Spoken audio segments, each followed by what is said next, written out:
ശബരിമല സ്വർണ്ണക്കൊള്ള കേസിലെ മുഖ്യപ്രതി ഉണ്ണികൃഷ്ണൻ പോറ്റിയും മുഖ്യമന്ത്രി പിണറായി വിജയനും ഒരുമിച്ചുള്ള AI ഫോട്ടോ പോസ്റ്റ് ചെയ്തെന്ന കേസിൽ കോൺഗ്രസ് നേതാവ് N സുബ്രഹ്മണ്യന്റെ മൊഴി വീണ്ടും രേഖപ്പെടുത്തി. യഥാർത്ഥ ഫോട്ടോയാണ് താൻ പോസ്റ്റ് ചെയ്തത് എന്ന മുൻവാദത്തിൽ ഉറച്ചു നിൽക്കുന്നുവെന്ന് N സുബ്രഹ്മണ്യൻ പറഞ്ഞു. ഇതുമായി ബന്ധപ്പെട്ട ദൃശ്യങ്ങൾ PRDയോട് വിവരാവകാശ പ്രകാരം ആവശ്യപ്പെടുമെന്നും N സുബ്രഹ്മണ്യൻ വ്യക്തമാക്കി. 11 മണിയോടെയാണ് മൊഴി നൽകാൻ N സുബ്രഹ്മണ്യൻ കോൺഗ്രസ് പ്രവർത്തകരുടെ അകമ്പടിയോടെ ചേവായൂർ പോലീസ് സ്റ്റേഷനിലെത്തിയത്. സ്റ്റേഷന് പുറത്ത് പ്രവർത്തകർ മുഖ്യമന്ത്രിയും ഉണ്ണികൃഷ്ണൻ പോറ്റിയും ഒരുമിച്ചുള്ള ഫോട്ടോയുള്ള പേപ്പറുമായും പോറ്റിയെ കേറ്റിയെ പാട്ടുമായും നിന്നു.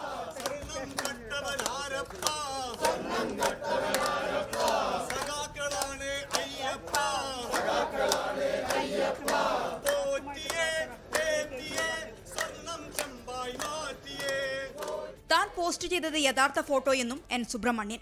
അന്യായമായി പോലീസ് കസ്റ്റഡിയിലെടുത്തതിനെതിരെ നിയമ നടപടി ആരംഭിക്കുമെന്നും അദ്ദേഹം പറഞ്ഞു. ഞാൻ ഇന്നോ നാളെയോ PRDക്ക് മുഖ്യമന്ത്രി പങ്കെടുത്ത ചടങ്ങിൻ്റെ മുഴുവൻ വീഡിയോയും എഡിറ്റ് ചെയ്യാതെ വേണം എന്നാവശ്യപ്പെട്ടുകൊണ്ട് ഒരു വിവരാവകാശ നിയമപ്രകാരം അപേക്ഷ കൊടുക്കും. BJP നേതാവ് രാജീവ് ചന്ദ്രശേഖരൻ്റെ അക്കൗണ്ടിലുള്ള ഫോട്ടോന് എന്താ കേസില്ലാത്തത്? BJP CPM ധാരണയാണോ? എന്തുകൊണ്ടാണ് അദ്ദേഹത്തിന് വേറെ കേസെടുക്കാത്തത്? N സുബ്രഹ്മണ്യന്റെ സഹായിയെയും രാവിലെ പോലീസ് മൊഴിയെടുക്കുന്നതിനായി വിളിച്ചു വരുത്തിയിരുന്നു. സഹായി ബാബുരാജിനെയും സുബ്രഹ്മണ്യനെയും ഒരുമിച്ചിരുത്തിയും മൊഴിയെടുത്തു. കസ്റ്റഡിയിലുള്ള ഫോൺ 2 ദിവസത്തിനകം നൽകാമെന്ന് പോലീസ് അറിയിച്ചതായും N സുബ്രഹ്മണ്യൻ പറഞ്ഞു. 24 കോഴിക്കോട്. ലോകത്തെവിടെയായാലും ഏത് സമയത്തും 24 വാർത്തകളും ഓഗ്മെന്റഡ് റിയാലിറ്റി പാക്കേജുകളും എക്സ്പ്ലെയിനറുകളും വിശദമായി കാണാൻ ഞങ്ങളുടെ YouTube ചാനൽ നിങ്ങൾക്ക് സബ്സ്ക്രൈബ് ചെയ്യാം.